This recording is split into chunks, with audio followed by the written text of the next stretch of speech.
তারেক রহমানের সরকারি গাড়ি ব্যবহার না করার সিদ্ধান্তের পরে নেটিজেনদের মাঝে আগ্রহের কেন্দ্রবিন্দুতে পরিণত হয় তার ব্যক্তিগত গাড়িটি। কি রয়েছে তার এই গাড়িটিতে? কেন এত স্পেশাল এই গাড়িটি? আলোচিত গাড়িটির model Toyota land cruiser Prado LC250। এই গাড়িটি মূলত একটি মুভিং ফোর্ট্রেস বা চলন্ত দুর্গ হিসেবে পরিচিত।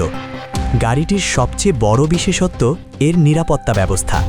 এটি শুধু বুলেট প্রুফ নয়, বরং এতে আছে 204 হর্স পাওয়ারের টার্বোচার্জ ইঞ্জিন। ফলে যে কোনো প্রতিকূল পরিস্থিতিতে মুহূর্তের মধ্যে সর্বোচ্চ গতিতে নিরাপদ স্থানে সরে যেতে পারে এটি।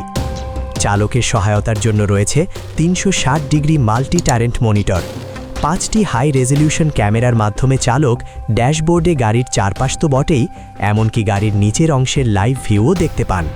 গাড়িটিতে থাকা সেন্সর সিস্টেম রাস্তার যে কোনো প্রতিবন্ধকতা বা বস্তুর উপস্থিতি টের পেয়ে চালককে সতর্ক করে। যদি অসাবধানতাবশত লেন পরিবর্তন হয়, তবে এর লেন ট্রেসিং অ্যাসিস্ট স্বয়ংক্রিয়ভাবে স্টিয়ারিং ঘুরিয়ে গাড়িকে সঠিক পথে ফিরিয়ে আনে। এছাড়া কাদা, বালু বা পাহাড়ি পথে চাকা আটকে গেলে এর 4 হুইল ড্রাইভ এবং লো রেঞ্জ মোড সর্বোচ্চ শক্তি প্রয়োগ করে গাড়িকে উদ্ধার করে। নিরাপত্তার পাশাপাশি এই গাড়ির ভেতরের ইন্টেরিয়র নজরকাড়া। বিলাসবহুল ভেন্টিলেটেড সিট এবং প্রিমিয়াম সাউন্ড সিস্টেম দূরপাল্লার ভ্রমণকে করে তোলে আরামদায়ক। সরকারি কোনো প্রোটোকল না থাকলেও ব্যক্তিগত নিরাপত্তার স্বার্থে এমন একটি অত্যাধুনিক গাড়ি ব্যবহার করছেন প্রধানমন্ত্রী তারেক রহমান।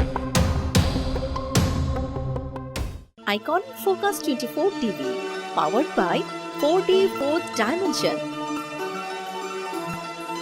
আমাদের চ্যানেলটি সাবস্ক্রাইব করে আমাদের সাথে থাকুন।